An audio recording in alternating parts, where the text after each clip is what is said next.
Welcome to sports live. আপনাদের সঙ্গে রয়েছি আমি সৈয়দ আবিদ হুসাইন সামি, সেই সাথে আমি মঞ্জুরি আজাদ। প্রথমে জিম্বাবুয়ে বাংলাদেশ সিরিজের খবর। মেহেদী মিরাজের 5 উইকেট শিকারে 276 রানে থেমেছে জিম্বাবুয়ের প্রথম ইনিংস। 192 রানে এগিয়ে থেকে দ্বিতীয় ইনিংসে ব্যাট করছে বাংলাদেশ। শেষ পর্যন্ত বিনা উইকেটে জিম্বাবুয়ের সংগ্রহ 1 রান। বাংলাদেশের সংগ্রহ 1 রান। 33 রান নিয়ে কাইতানো আর 37 রান নিয়ে অধিনায়ক ব্রেন্ডন টেইলর শুরু করেন দিনের খেলা। এদিনও দুর্দান্ত শুরু করে টাইগার বোলারদের হতাশ করেন দুজন। শেষ পর্যন্ত 81 রান করা টেইলর থামান মেহেদী হাসান মিরাজ। 115 রানের অসাধারণ এক জুটি। 27 রান করা মায়ার্সকে নিজের দ্বিতীয় শিকার বানান সাকিব। এক পাশ আগলে রাখা কাইতানো 87 রানে ফিরলে 6 উইকেটের দল জিম্বাবুয়ে। এর আগে মারুমা রয় কায়ারা সুবিধা করতে পারেননি। কাইতানোকে ফেরানো মেহেদী মিরাজ টেস্টে অষ্টমবারের মতো 5 উইকেট তুলে নিয়েছেন। এর আগে নবম উইকেটে মাহমুদুল্লাহ তাসকিনের রেকর্ড পার্টনারশিপে নিজেদের প্রথম ইনিংসে 468 রানে বড় সংগ্রহ করেছে বাংলাদেশ। ঠিক এই পর্যায়ে হারারেতে ম্যাচটা কভার করছেন আমাদের সহকর্মী হাসিনুর রহমান। হাসিনুরের সঙ্গে সরাসরি যুক্ত হতে চাই। হাসিনুর, একটু জানতে চাইবো, আজকের দিনের শুরুতে যে বিষয়টা দেখতে পাচ্ছিলাম, স্পিনাররা যখন পিচ থেকে টার্ন পাচ্ছিলেন না, একটু স্ট্রেট লাইনে বল করছিলেন উইকেট টু উইকেট। শেষ বেলায় এসে মেহেদী মিরাজ বেশ কয়েকটা উইকেট নিয়েছেন, সাকিবেরও উইকেট দেখেছি। পিচকে এখন একটু আবার স্পিনারদের ফ্রেন্ডলি হয়ে যাচ্ছে কিনা? আসলে থার্ড সেশন থেকে বল কিন্তু হঠাৎ একটু লো হয়ে যাচ্ছে, তো সেইটাই আসলে সেই সুবিধাটা পেয়েছেন মেহেদী হাসান মিরাজ। অনেকটা মিরপুরের উইকেটে যেমনটা হয়, বিগ টার্ন থাকে না কিন্তু বল স্লো হয়ে যাচ্ছে, অর্থাৎ বাউন্সটা হেরফের হচ্ছে। সেটাই আসলে এই ইয়াটার জন্যই বাংলাদেশ মুখিয়ে ছিল যে কখন উইকেট একটু স্লো হয়ে যাবে, একটু মন্থর হবে, স্পিনাররা সাহায্য পাবে, এবং সেটি হয়েছে। এবং আপনি দিনের শুরুর যে কথাতে বলছিলেন যে যখন বল কোনো একদম ইভেন বাউন্স ছিল, ঠিকঠাক মতো ব্যাটে আসছিল, তখন কোনো প্রকার টার্ন ছিল না, তখন আসলে স্ট্যাম্প টু স্ট্যাম্প বা একদম লাইনে বল করা ছাড়া কোনো বিকল্প ছিল না। এবং বাংলাদেশ খুব ভালো লাইন মেনটেন করছে। যদিও প্রথম সেশনে বাংলাদেশ সাফল্য পায়নি, কিন্তু দ্বিতীয় সেশনে সাকিব এবং তাসকিন মিলে ম্যাচে ফেরায় বাংলাদেশকে, দলকে আত্মবিশ্বাস চাঙ্গা করে। এবং থার্ড সেশনে মিরাজ যেটা করেছে সেটা তো আপনারা একটু আগে দর্শকদের জানালেন। তিনি দেশের বাইরে দ্বিতীয়বারের মতো 5 উইকেট পেয়েছেন এবং অষ্টমবার ওভারঅল তার ক্যারিয়ারে 5ম উইকেট। তো সবকিছু মিলিয়ে বাংলাদেশ এখন যে অবস্থায় আছে, উইকেটটা কিন্তু অনেকটাই মিরপুরের মতো আচরণ করছে। বাংলাদেশের লিডটাও যেহেতু খুব বড়, 193 রানের, এই অবস্থা থেকে অবশ্যই বাংলাদেশ কিন্তু ম্যাচ জয়ের মতো একটা পরিস্থিতিতে আছে। হাসিনুর, অসংখ্য ধন্যবাদ আমাদের সঙ্গে যুক্ত হওয়ার জন্য। সর্বশেষ কথাটাকেই কোট করতে চাই, তা হচ্ছে এই ম্যাচের রেজাল্ট আসার সম্ভাবনা রয়েছে, এবং এই ম্যাচের রেজাল্ট যদি এসে যায় সেক্ষেত্রে ওয়ানডে এবং টি-20-র জন্য একটা পজিটিভ ভাইব বাংলাদেশ পাবে। তবে সেক্ষেত্রে ছোট্ট একটা জটিলতা তৈরি হয়েছে, ভিসা জটিলতায় জিম্বাবুয়ে যাওয়া আটকে গেছে রুবেল হোসাইন এবং শামীম পাটোয়ারির। তবে দ্রুতই তারা প্লেনে উঠবেন বলে আশা করছে বাংলাদেশ ক্রিকেট বোর্ড। বৃহস্পতিবার দেশে থাকা ওয়ানডে দলের সদস্যরা যায় জিম্বাবুয়ে সফরে। পরদিন দ্বিতীয় ভাগে সৌম্য সরকার, মেহেদী হাসানরা যান। ওয়ানডে দলের সাইফুদ্দিন, মোস্তাফিজরা এর মধ্যে পৌঁছে করোনা পরীক্ষায় নেগেটিভ এসেছেন।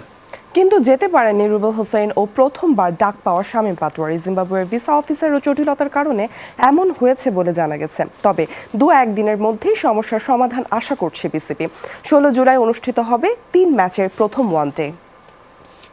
আমাদের এবারের আয়োজন পুরোপুরি ফুটবলময়, কারণ কোপা আমেরিকার ফাইনাল আছে, ইউরোর ফাইনাল আছে। মেসির আর্জেন্টিনাকে হারিয়ে কোপার শিরোপা জিততে পারলে সেটা হবে নেইমারের ক্যারিয়ারের সেরা অর্জন, এমনটাই জানিয়েছেন ব্রাজিলিয়ান এই স্ট্রাইকার। তবে মাঠে বাড়তি উত্তাপ ছড়াবে সুপার ক্লাসিকোর এই ফাইনাল, যেখানে বন্ধু মেসিকে সহমর্মিতা দেখালেও তাকে হারাতে মুখে আছেন বলে জানিয়েছেন নেইমার নিজেই। এদিকে আর্জেন্টিনা দলে লিওনেল মেসির মতো বিশ্বসেরা খেলোয়াড় আছেন, এটি মেনেই ফাইনাল ম্যাচে নিজেদের ফেভারিট ঘোষণা দিয়েছে ব্রাজিলের তরুণ ফরওয়ার্ড রিচার্লিসন। রবিবারে ফাইনালের আগে অনুশীলন করছে দুই দলই, যেখানে ফুরফুরে মেজাজেই দেখা গেছে আর্জেন্টিনার অধিনায়ক লিওনেল মেসিকে। মারাকানার ফাইনালে আছে রিও ডে জেনিরিওতে অনুশীলন করছে Argentina. Não digo que fica fora do gramado, né? A amizade acho que এটা একটা ঐতিহাসিক ম্যাচ হতে যাচ্ছে। আর্জেন্টিনার দলে তাদের ইতিহাসের সেরা ফুটবলার আছে। এই ম্যাচটি আমার ক্যারিয়ারের গুরুত্বপূর্ণ অংশ। চিরপ্রতিদ্বন্দ্বী হিসেবে তাদের বিপক্ষে জয় কখনোই সহজ হবে না, কিন্তু আর্জেন্টিনাকে আমরা সম্মান জানাই। আমাদের দলটাও বেশ ভালো, আশা করি মাঠে ভালো কিছু উপহার দিয়ে শিরোপা জিততে পারবো। eu sei que ele vai fazer o possível. Copa আমেরিকার ফাইনালে আর্জেন্টিনাকে 5-0 গোলে উড়িয়ে দেবে ব্রাজিল। আবারও বলছি, 5-0 গোলে উড়িয়ে দিবে ব্রাজিল। আর্জেন্টিনার প্রেসিডেন্ট আলবার্তো ফার্নান্দেসকে ঠিক এমনটাই হুমকি দিয়েছেন ব্রাজিলের প্রেসিডেন্ট বোলসোনারো। আমি আর্জেন্টিনা প্রেসিডেন্টকে বিশেষভাবে মনে করিয়ে দিতে চাই, আগামী শনিবার মারাকানায় কোপা আমেরিকার ফাইনালে আমাদের দুই দেশের মধ্যকার যে দ্বৈরথ অনুষ্ঠিত হতে যাচ্ছে সেখানে অন্তত 5-0 গোলে জিতবে ব্রাজিল।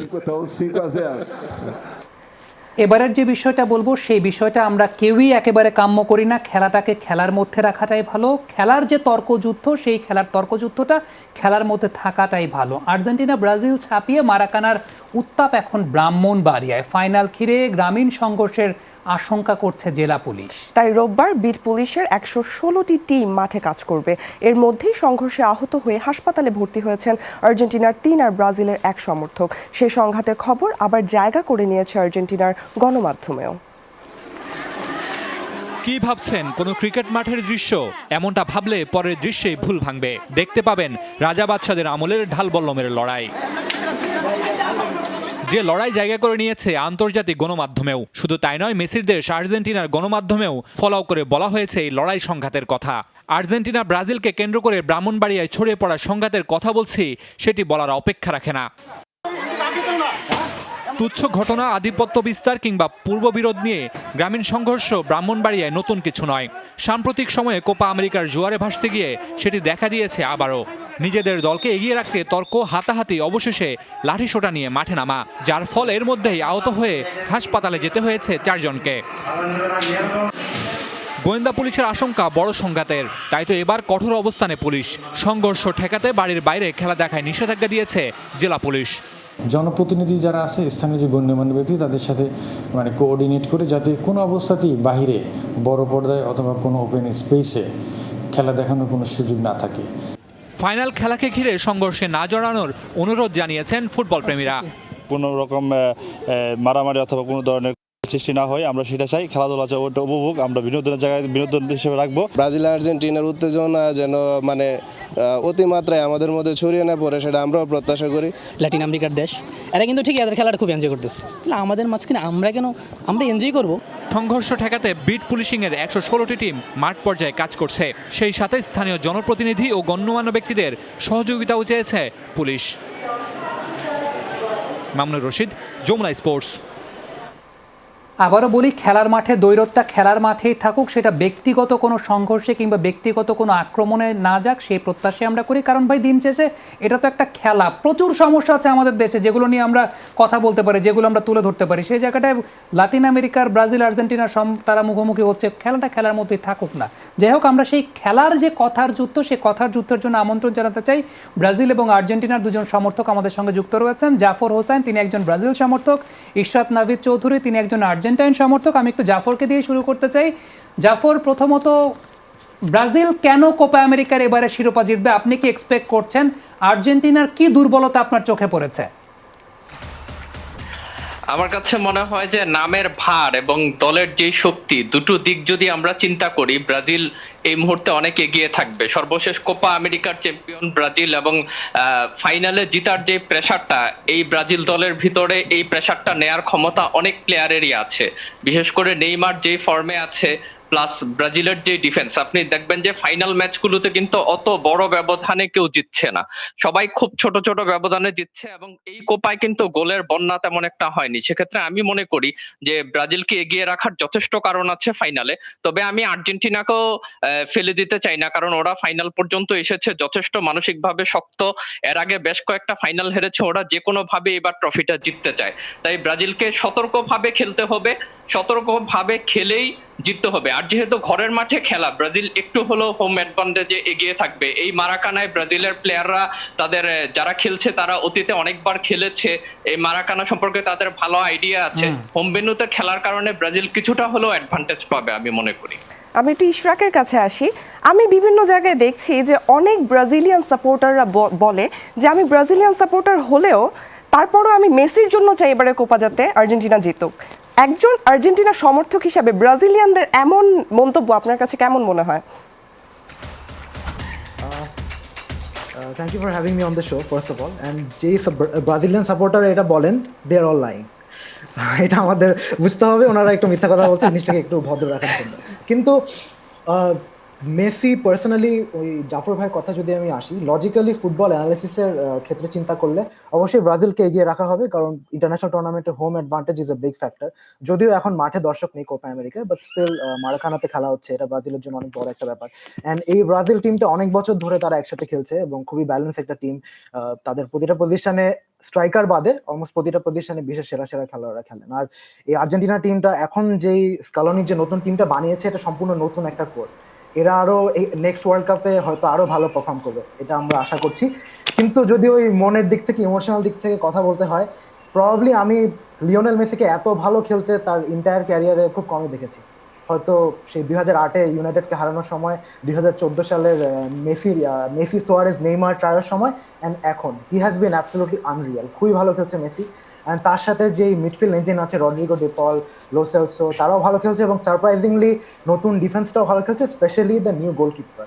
অনেক বছর পরে আর্জেন্টিনা একটা ভালো গোলকিপার পেয়েছে যে খুবই স্ট্রং, এবং খেলাটা যদি ওই পেনাল্টিতে যায়, আমি কনফিডেন্টলি বলতে পারবো যে আর্জেন্টিনার নতুন goalkeeper, he will do something.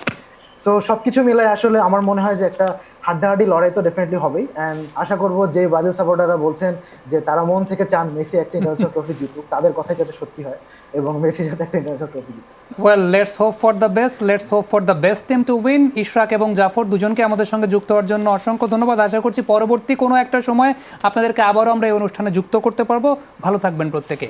Lionel Messi, he is a great player, no doubt about that. তবে 15 বছরের মধ্যে আর্জেন্টিনার হয়ে মেজর টুর্নামেন্টের 4টি ফাইনাল হেরেছেন লিওনেল মেসি। এর মধ্যে রয়েছে একটি বিশ্বকাপ এবং 3টি কোপা আমেরিকার ফাইনাল। শুধু তাই নয়, এই 4 ফাইনালের কোনোটিতেই গোল করতে পারেননি দ্য গ্রেট LM10।